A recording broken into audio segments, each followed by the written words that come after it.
Folks, we wrap it up here on the next round. We have fights in Washington, D.C. It's the Capital City Showdown on HBO for the WBA and IBF Junior Welterweight title. Amir Khan takes on Lamont Peterson.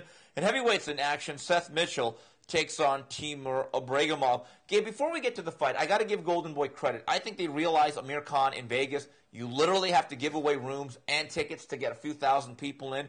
In D.C., there's a lot of buzz for this. This is a good event. Lamont Peterson's from D.C., and I think it's a solid fight. I'm not saying Peterson's going to win, but Peterson is a legitimate top 5 or 6 junior welterweight. I think he's going to give a very respectable performance this weekend. I'm excited for this fight, actually. I think, Lamont is kind of that Obakar of the That's what we called him, yeah. Of the 140s. He's good enough to compete. He's not quite good enough to win, but maybe there's one of these guys that he can get. And, Khan's got the chin issue that people talk about. He's talking a lot about other fighters. He wants Floyd Mayweather. He wants to move to 147. He spent just as much time talking about Tim Bradley with me as he did about, Lamont Peterson.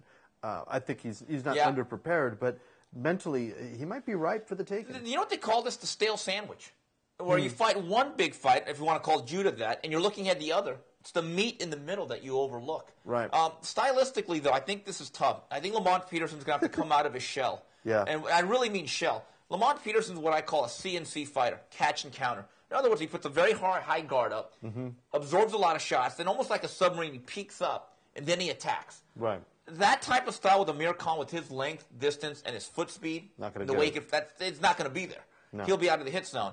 I think if there's one thing Barry Hunter has to stress, you got to punch alongside Amir Khan or initiate.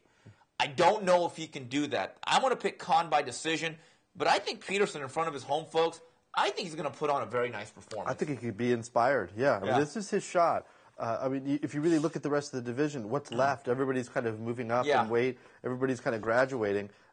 He needs to get this one done.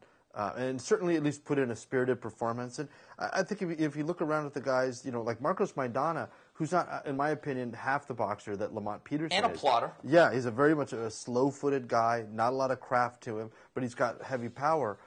If he can get it done... Yeah, why not? Why not? But why not me? And so I think Lamont Peterson, he's going to be very inspired this weekend. I'm not picking him to win. I'm going to go with the chalk on a decision.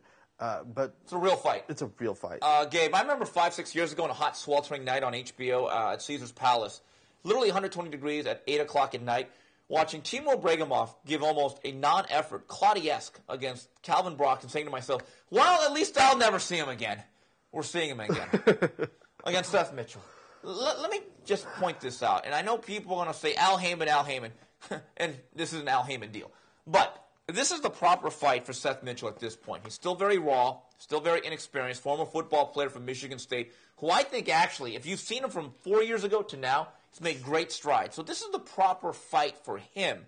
The question then becomes, Gabe, and we addressed this a couple weeks ago, is it the proper fight for HBO's platform and their subscribers? On this one I'm going to say yes. Well, really? Yeah. What the hell's gotten into you, Al Heyman? Because I think Seth Mitchell is the American, he's probably the top American prospect. Is that saying a lot? That's not saying a lot. No, okay. But this is going to be the guy we're going to sell, and I don't have a big problem with selling this guy. Because, like you said, from 4 years to now, I think he's vastly improved. If you look at Deontay Wilder, who might be the other top prospect. That's scary. That's scary. Yeah. I think Seth Mitchell would knock him out if he didn't get caught by something crazy. So this is kind of a good introductory fight. Okay, all right, Gabe, here's a fight.